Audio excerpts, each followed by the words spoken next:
ఓం శ్రీరామచంద్ర పరబ్రహ్మణే నమః. ఓం నమో వశిష్ఠ విశ్వామిత్ర వ్యాస వాల్మీకి సుఖాదిభ్యః. ఓం శుక్లాంబరధరం విష్ణుం శశివర్ణం చతుర్భుజం ప్రసన్నవదనం ధ్యాయేత్ సర్వ విఘ్నోపశాంతయే. ఓం నమో బ్రహ్మాదిభ్యో బ్రహ్మ విద్యా సంప్రదాయ కర్తృభ్యో వంశ ఋషుభ్యో మహద్భ్యో నమో గురుభ్యః. ఓం శ్రీరామో రామభద్రశ్చ రామచంద్రశ్చ శాశ్వతః రాజీవలోచన శ్రీమాన్ రాజేంద్రో రఘుపుంగవః. శ్రీ యోగ వాసిష్టము ఉత్పత్తి ప్రకరణము. అయితే అందువలన తేలేదేమంటే ఈ బ్రహ్మమే జీవాత్మ. ఇది అపరిచ్ఛిన్నము, అఖండము, సర్వశక్తిమంతము. అయితే అనాది అనంతము, సత్యము, చైతన్య స్వరూపము ఈ బ్రహ్మము సర్వస్వరూపము. దీని యందు భేద కల్పన లేనే లేదు. ఈ జగత్ కౌశలము కూడా అపరోక్షానుభూతి యందు బ్రహ్మమునే పర్యవసిస్తూ ఉన్నది, వేరొక చోట కాదు అని శ్రీ వశిష్ఠ దేవులు తెలియజేయగా శ్రీరామచంద్రుడు అడుగుచూ ఉన్నాడు. సరే కానీ మునీంద్ర, జీవ సమిష్టియే మహాజీవుడు అనుచూ ఉన్నారు కదా మీరు. జీవ సమిష్టి అంటే జీవం మొత్తం ఒకటే, సమిష్టి జీవులు ఒకటే అని చెప్తూ ఉన్నారు కదా. ఇతనికి అంగమైన వేష్టి.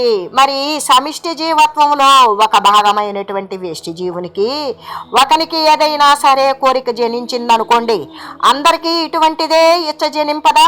అటువంటి కోరికే జనిస్తుందా, జనించదా? జీవులకు పరస్పర భేదమేమీ లేదు కదా అని శ్రీరామచంద్రుడు అడుగగా శ్రీ వశిష్ఠ దేవులు ఈ విధంగా తెలియజేస్తూ ఉన్నారు. మహాజీవాత్మ తద్బ్రహ్మ సర్వశక్తిమయాత్మకం స్థితం తదేచ్ఛమే వేహ నిర్విభాగం నిరంతరం యదేవేచ్చతి తత్తస్య భవాత్యాసు మహాత్మనః పూర్వం తేనేష్టమిచ్చాది తతో ద్విత్వముదేతి యత్.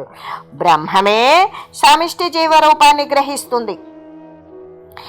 అది అలా గ్రహించి తర్వాత వ్యష్టి రూప జీవత్వాన్ని దాల్చుతూ ఉంటుంది. అంటే అప్పుడు వ్యక్తిగతంగా విడివిడిగా అనేటువంటి రూపాలను కూడా పొందుతుంది. అయితే ఈ పొందేటువంటిది వ్యష్టి జీవరూపాన్ని దాల్చేదేంటి? బ్రహ్మమే.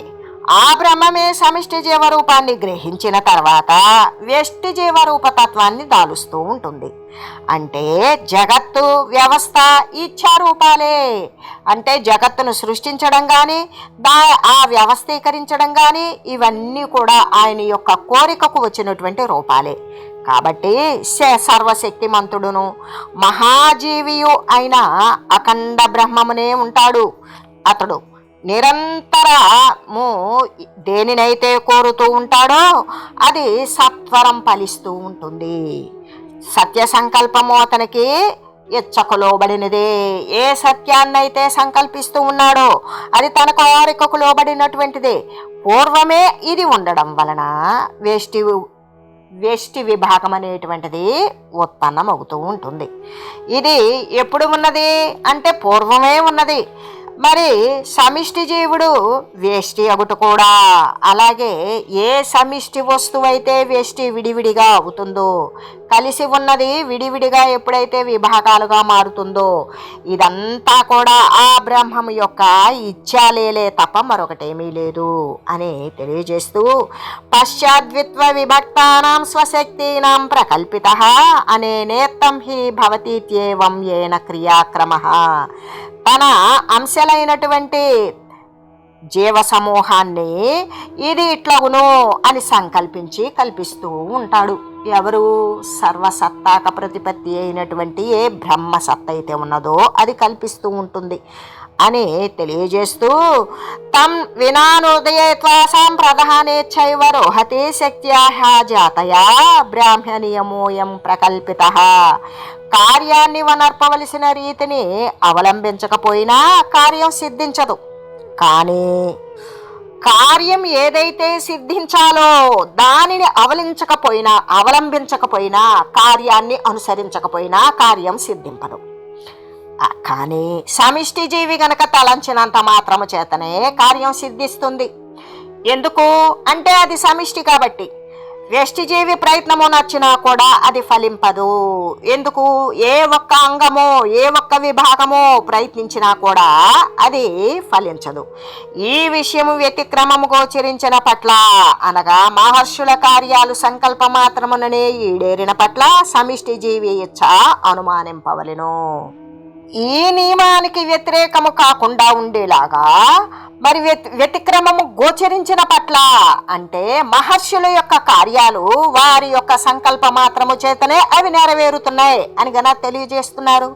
అయితే ఆ మహనీయుల యొక్క కార్యాలు వారి యొక్క సంకల్ప మాత్రము చేతనే అవి నెరవేరినట్లయితే సమిష్టి జీవిని గురించి, సమిష్టి జీవి కోరికను గురించి అనుమానించవలసిందే కదా మరి అని చెబుతూ, యస్యా జీవాభిధానాయా శక్త్యపేక్ష ఫలత్యసౌ ప్రధాన శక్తి నియమానుష్ఠానేన వినానతు. అంటే ఇక్కడ వ్యష్టి జీవి యొక్క ఇచ్చకు కారణం ఎవరు అంటే సమిష్టి జీవి యొక్క ఇచ్చే. కానీ ఇది ఫలించడానికి కూడా అది ఏ కారణమై ఉన్నది? ఏది? ఏ బ్రహ్మసత్తా అయితే ఉన్నదో అది ఏ కారణమై ఉన్నది? ప్రధాన శక్తి నియమ సుప్రతిష్టోనా చేద్భవేత్ తత్ఫలం శక్త్యధీనత్వాన్నేహి హితానాం క్వచిత్ భవేత్. సమిష్టి జీవి నిర్మించిన నియమానికి, అనగా ఈశ్వర నియమానికి వ్యతిరేకంగా ఏ కార్యము కూడా సిద్ధించదు. అక్కడ ఈశ్వరుని యొక్క ఇచ్చయే సమిష్టి జీవి ఇచ్చగాని, వ్యష్టి జీవి ఇచ్చగాని, మహర్షుల యొక్క సంకల్పం కానీ. అయితే ఇక్కడ సమిష్టి జీవి నిర్మించినటువంటి నియమానికి అంటే అది ఈశ్వరుని యొక్క నిర్ణయమే అయి ఉన్నది. అటువంటి ఈశ్వరుని యొక్క నియమానికి వ్యతిరేకంగా ఏ కార్యం కూడా సిద్ధించదు. ఒకవేళ సిద్ధించింది పో అంటే అది ఈశ్వరుని యొక్క నియమానికి అనుకూలమైనటువంటిదే అని చెబుతూ, సమిష్టి జీవి ఇచ్చ ఫలసిద్ధికి అనుకూలంగా ఉంటే కార్యం సిద్ధిస్తుంది. అంటే ఇప్పుడు సమిష్టి జీవి అంటే జీవభావము, జగత్తుకు మూలమైనటువంటి ఏ జీవత్వం అయితే ఉన్నదో అదంతా కూడా కలిపితే సమిష్టి జీవి. ఇక్కడ వ్యక్తిగతంగా ఒక్కొక్క శరీరధారి అనేటువంటిది వ్యష్టి జీవి అని చెప్పినప్పుడు, ఇక్కడ సమిష్టి జీవి యొక్క ఇచ్చ ఫలసిద్ధికి అనుకూలంగా ఉన్నట్లయితే ఈ సమిష్టి జీవి ఇచ్చ ఎవరికై అనుకూలంగా ఉంటుంది? ఏ సర్వానుగ్రహమైనటువంటి ఆధార వస్తువైనటువంటి ఏ ఈశ్వరతత్వం ఉన్నదో దాని నియమానికి అనుకూలమైనటువంటిది కాబట్టే ఈ కార్యం సిద్ధిస్తుంది. ఎలాగంటే ఇవన్నీ కూడా ఈశ్వరేచ్ఛానుసారమే జరుగుతూ ఉన్నవి. ఇక్కడ వ్యష్టి ఇచ్చ నెరవేరాలన్నా సమిష్టి ఇచ్చ ఉండాలి. సమిష్టి యొక్క కోరిక నెరవేరాలన్నా ఈశ్వరుని యొక్క నియమానుసారమే, ఈశ్వరుని యొక్క ఇచ్ఛానుసారమే జరుగుతూ ఉంటుంది. అంటే వ్యష్టి జీవి ఇచ్చ వలన ఏమీ సిద్ధింపదు. అంతేకాదు మహర్షుల యొక్క ఇచ్ఛానుసారము కార్యము సిద్ధించినప్పటికీ ఈశ్వర నియమము ఉండడం వల్లనే వారి కార్యం కూడా సిద్ధిస్తుంది. కానీ వారికంటూ ఒక ప్రత్యేకమైనది కాదు. మహర్షులైనా వ్యష్టి అయినా సమిష్టి అయినా ఈశ్వరుని యొక్క ఆదేశానుసారము, ఆయన యొక్క కోరిక మేరకు ఆ యొక్క ఈశ్వర నియమానికి అనుకూలమైన స్థితిలో మాత్రమే ఈశ్వర ఇచ్ఛానుసారమే జరుగుతూ ఉంటుంది. కానీ అంతకంటే భిన్నమైనది కాదు అని చెబుతూ, ఏవం బ్రహ్మ మహాజీవో విద్యతేంతాది వర్జితః జీవకోటి మహాకోటి భవత్యదాన కించన. బ్రహ్మస్వరూపుడకు మహాజీవి ఆద్యంతరహితుడు. అసలు ఇక్కడ జీవి, మహాజీవి, వ్యష్టిజీవి, సమిష్టి జీవి ఇలా అనేక రకాలు ఎన్ని చెప్పుకున్నప్పటికీ కూడా ఈ జీవి అనేటువంటి వాడు ఎవడు అంటే బ్రహ్మస్వరూపుడే.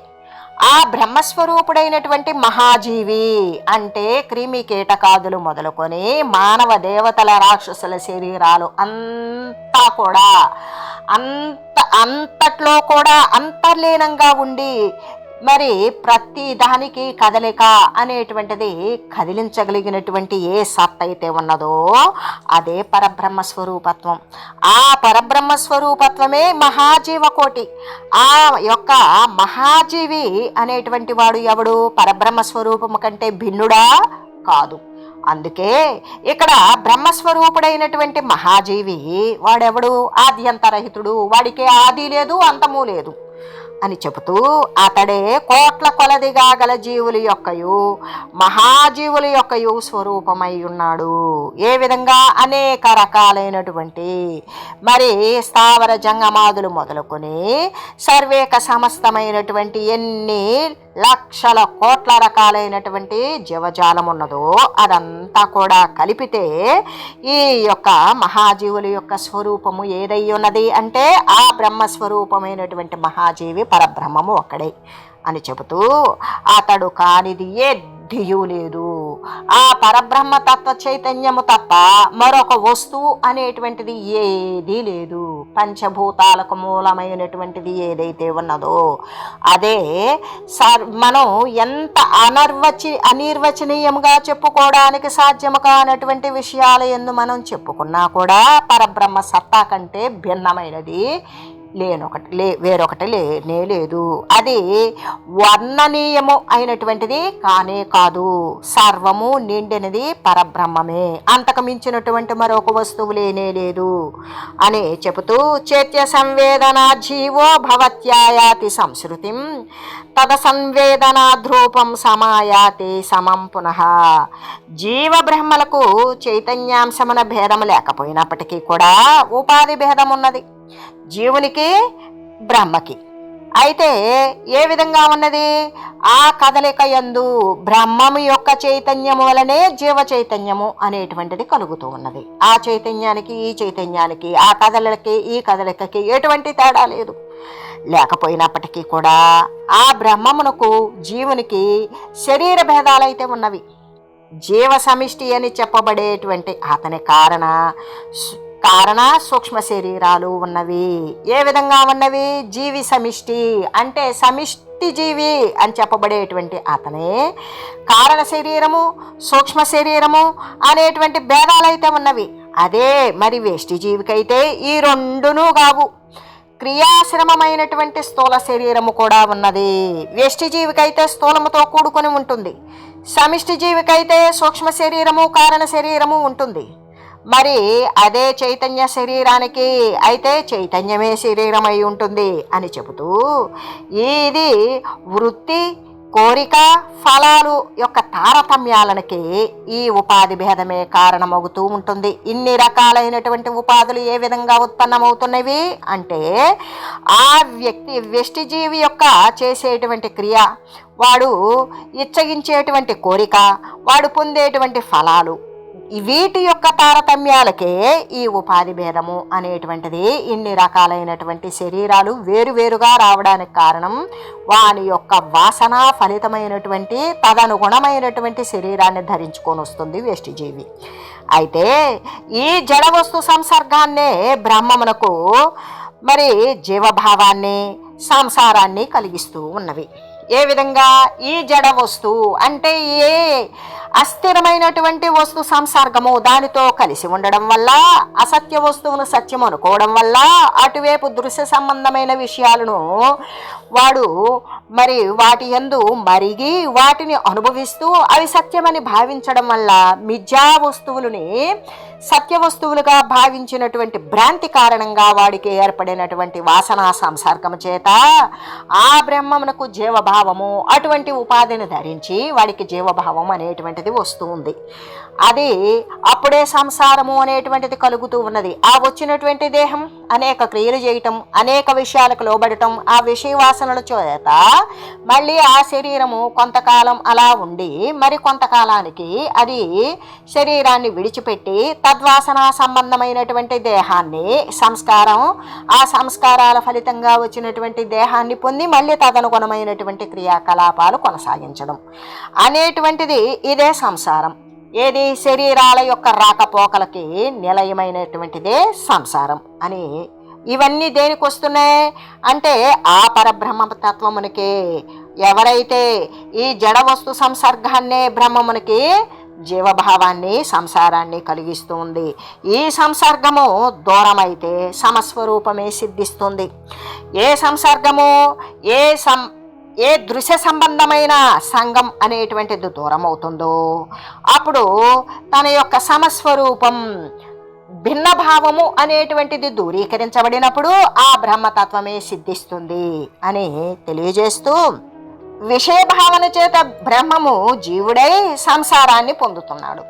అయితే విషయ భావనం అనేటువంటిది విషయాల యందు ఆ భావన అనేటువంటిది ఎప్పుడైతే రహితమవుతుందో తిరిగి సమస్థితి ఉన్నటువంటి సర్వ వ్యాపకమైనటువంటి ఏ బ్రహ్మ అయితే ఉన్నదో ఆ బ్రహ్మ రూపమే అగుచూ ఉన్నది అని తెలియజేస్తూ శ్రీ వశిష్ఠదేవులు తెలియజేస్తూ ఉన్నారు. బ్రహ్మమే సమిష్టి జీవ రూపాన్ని గ్రహిస్తుంది, ఆ తర్వాత వేష్టి జీవరూపాన్ని పొందుతూ ఉంటుంది. జగత్తు వ్యవస్థ ఇచ్ఛారూపాలు సర్వశక్తిమంతుడును మహాజీవియు అయినటువంటి అఖండ బ్రహ్మమునే ఉంటుంది. అతడు నిరంతరము దేనినైతే కోరుతూ ఉంటాడో అది సత్వరమే ఫలిస్తుంది. సత్య సంకల్పము అతని ఇచ్చకు కూడా లోబడినదే. పూర్వమే అది ఉండడం వల్ల ఈ వ్యష్టి విభాగము అనేది ఉత్పన్నమగుచూ ఉంటుంది. సమిష్టి జీవుడు వ్యష్టి అగుట వలన ఈ బ్రహ్మము యొక్క అగుట కూడా, అంటే ఏ విధంగా ఈ సమిష్టిగా ఉన్నటువంటి జీవుడి వ్యష్టిగా మారటానికి కూడా ఆ బ్రహ్మము యొక్క ఇచ్ఛాలేలే కారణం అని చెబుతూ తన అంశలైనటువంటి జీవ సమూహం ఇది ఇట్లగును అని సంకల్పించి కల్పించుచూ ఉన్నాడు. కార్యమును నర్పవలసినటువంటి రీతిని అవలంబించకపోతే కార్యము సిద్ధించదు. కానీ సమిష్టి జీవి తలచినంత మాత్రము చేతనే కార్యం అనేటువంటిది సిద్ధిస్తుంది. వ్యష్టిజీవి ప్రయత్నము చేసిన కూడా ఫలింపదు. మరి నియమానికి వ్యతిక్రమము గోచరించిన పట్ల, అంటే మహర్షుల యొక్క కార్యాలు సంకల్ప మాత్రమును చేతనే ఈడేరుతున్నాయి అని చెప్పినప్పుడు సమిష్టి జీవి యొక్క ఇచ్చను కూడా అనుమానించవలసిందే కదా.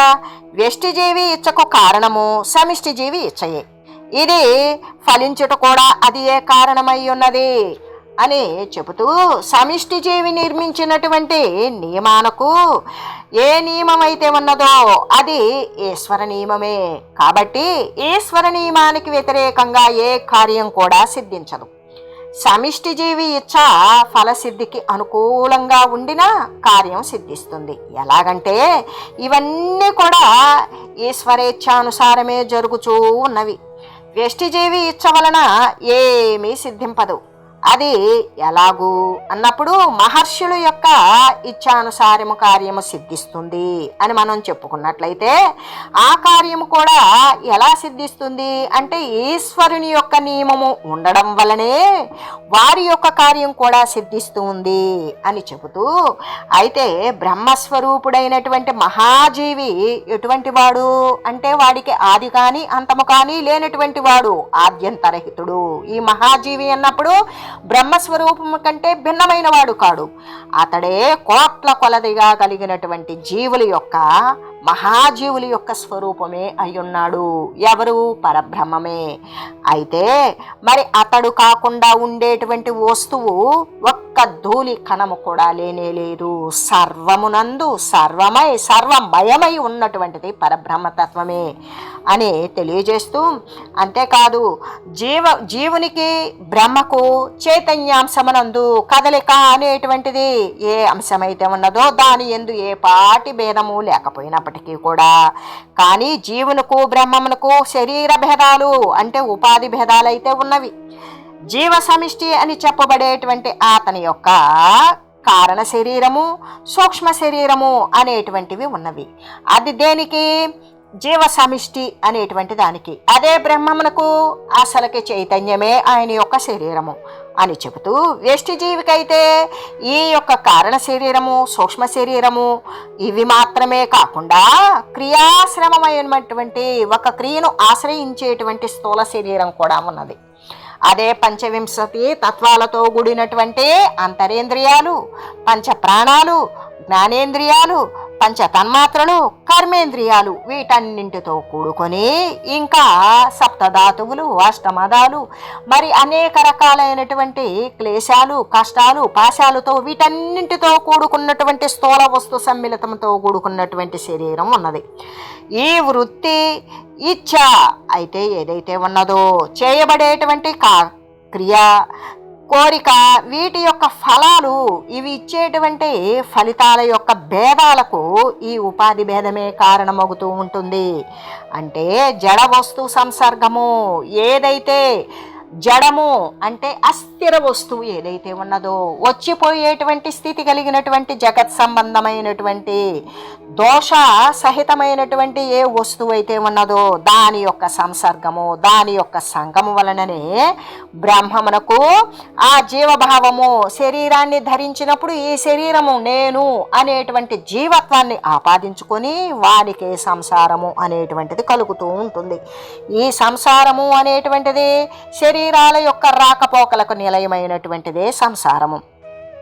ఈ సంసర్గము గనక అంటే ఈ దోషభూయిష్టమైనటువంటి రాకపోకలు కలిగినటువంటి అస్థిరమైన పదార్థాల యందు ఎవరికైతే భ్రమ అనేటువంటిది నశిస్తుందో అప్పుడు వాడు సమస్థితిలో ఉన్నటువంటి ఆ బ్రహ్మతత్వాన్నే పొందుతాడు.